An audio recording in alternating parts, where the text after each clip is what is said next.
Assalamu alaikum. Mr. Moderator, our distinguished guests, brothers and sisters, our friends and our enemies.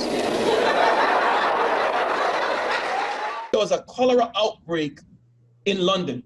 And at that time, one of the doctors at that time said, what's strange is, if people are getting things being spread to them through the air, why are they vomiting and having diarrhea? That don't make any sense. Then he found that there was a water well that was centrally located to where all the cholera cases were. And he convinced the authorities at that time, I think something's coming from this water well. Shut it down. They shut it down. What happened to their numbers? It dropped. Yes. Then came the microscope. And Van Hoek and Pasteur, and they're looking at the microscope and going, whoa, we're seeing these things, animalcules and bacteria-looking stuff. So what did they start doing? They were using mice at that time. Yes. And they would inoculate some mice, and they go, whoa, they got something. And they now were able to directly correlate, and hence we have what's called the germ theory, that diseases occur because of some little things that we can't see. Bacteria, fungi, viruses, protozoa. These things impact the human body. And then as we gradually expanded on that knowledge, we figured out how they impact, what they do, and so on, right? And so for someone now to come and tell you, if you say there's no such thing as coronavirus, fine. Are you going to accept that there's something that's causing pneumonia? Are you going to accept that there's something that sometimes causes diarrhea and it's a bacteria? Are you going to accept that there are organisms and there's germ and there are these organs that you can see under the microscope? Are you accepting that? If you accept that, but you say no to the coronavirus, it means one of two things. One, your distrust of medicine is so high that even when all the evidence is put in front of you, you're like, no, not gonna take it.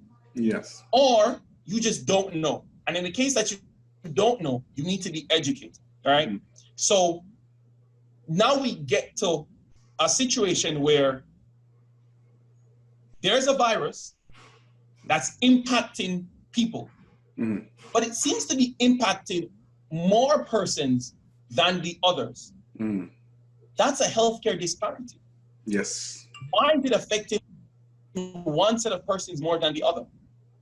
That's what we need to be looking into, because that's literally what is happening.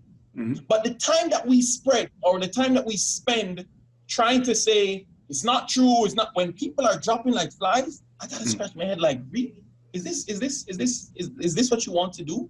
And what's so amazing, or what I find so, not even amazing, but what I find so sad is that the people whose life are the greatest at risk are the elders in our community.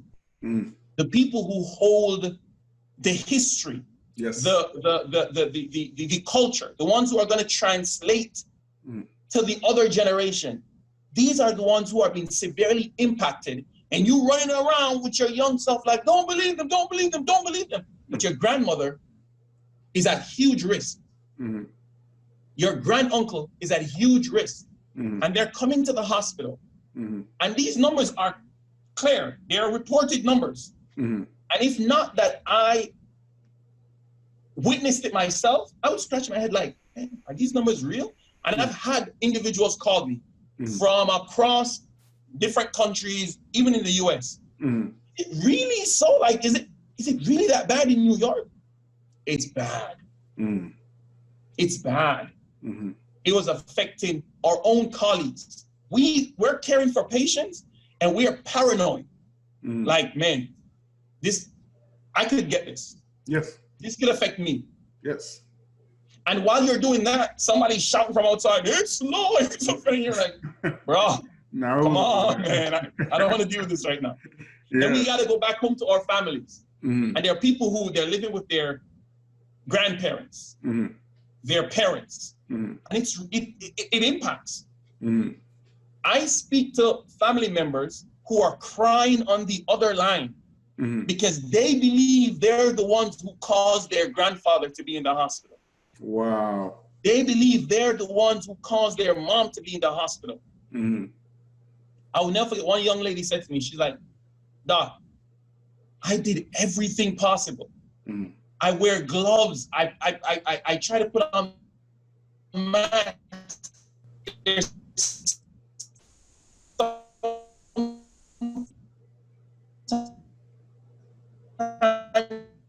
I can't fit it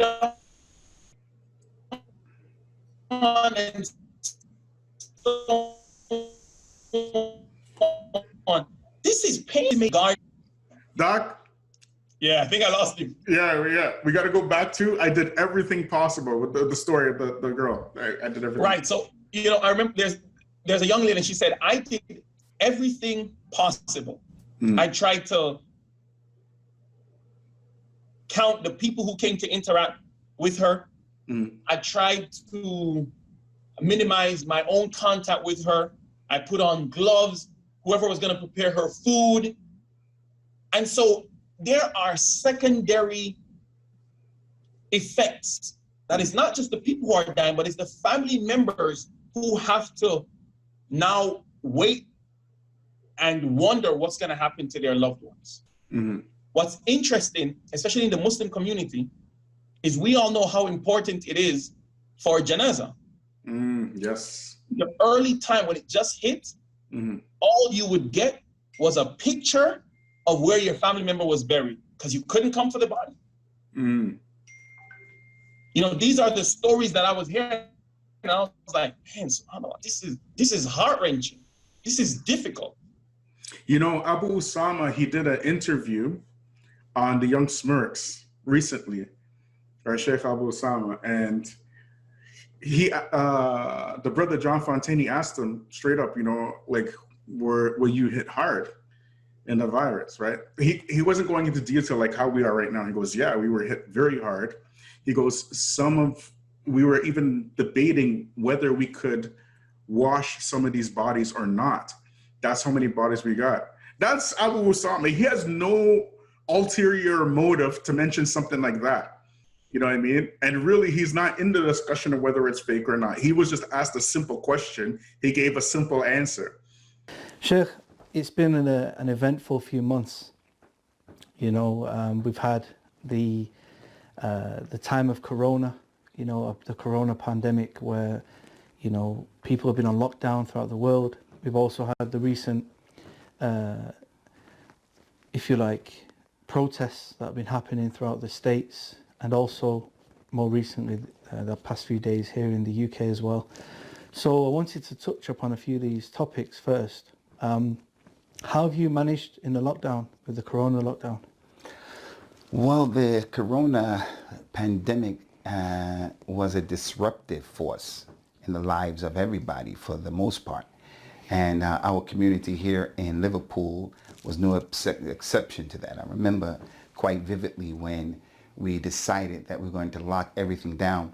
There were a lot of people from the community who were not happy about that because people couldn't fathom not coming to the masjid. We have Muslims, alhamdulillah, who are connected to the houses of Allah Azza wa Jal. So from that day until today, it's been something that everybody has been trying to get used to. And although they are loosening up these regulations and the request for social distancing, although that is the case, there's still that fear that's in the air, at least in my mind anyway, that there can be another spike. There can be a spike in the number of people who have been afflicted by this coronavirus. May Allah protect all of us. Ameen. Have you had many people in your community pass away due to the virus? Yeah, we had quite a few people, especially at the beginning, and we had to make a call and make a decision. Do we wash those bodies? How do we deal with those bodies? Like many other masajid, it wasn't something that was peculiar to us. It was really a strange phenomenon, to be honest with you.